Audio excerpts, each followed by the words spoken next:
mila aloha zany a firenena tandalana matanjaka, mila koa tsika firenena tsara tantana na hoe bonne gouvernance. Reo zany a ny tsy maintsy ataotsika hoe andalovan'le firenena. Ka tsika nefa am'izao fotoana zao a miala tsiny aloha fa sady le tandalana aloha tsy tandalana ary le tsara tantana tena ratsy tantana. Ka le izy a tsika zany malagasy a to very fotoana mitady amin'ny teny frantsay le izy hoe on recherche le sexe des anges, na hoe tsika zany a tsy makany amin'ny tena hoe ametraka stratégie tsara. 17 Novambra 2024 lany ny eny tamin'ny 470 eny manaiky ny fijoroan'ny lalam-pandrenan'ny Repoblika Fahefatra. Eny safidim-bahoaka madiodio malalaka tsy nisy teritery.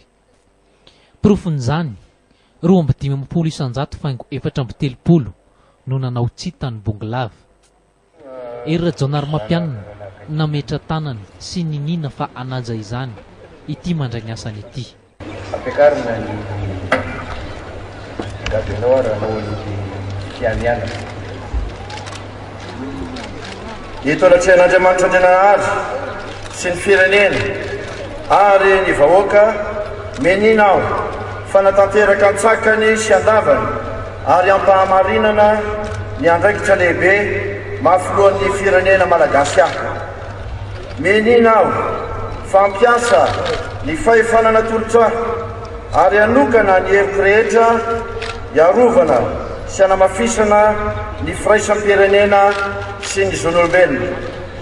Mianina aho fa hanaja sy tandrina toy ny anak'Andriamaso ny lalam-panorenana sy ny lalam-panjakana hikatsaka hatrany ny soa ny vahoaka malagasy tsy ankanavaka. Napetraka ny fitsarana avy momba ny lalam-pandrenana ho mpiambina io lalam-pandrenana io.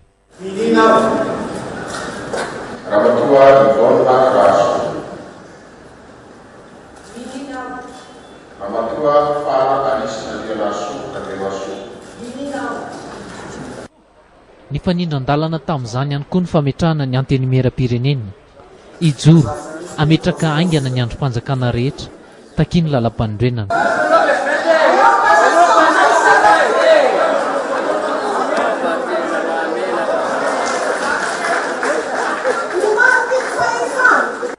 Teo anefa dia voahitsaka izany. Tsy nahamaika ny nametraka ny androm-panjakana. Ny maro anisa tetỳ Tsimbazaza no navadiky Rajaonarimampianina manohitra ny 450 ny lalam-pandrenana.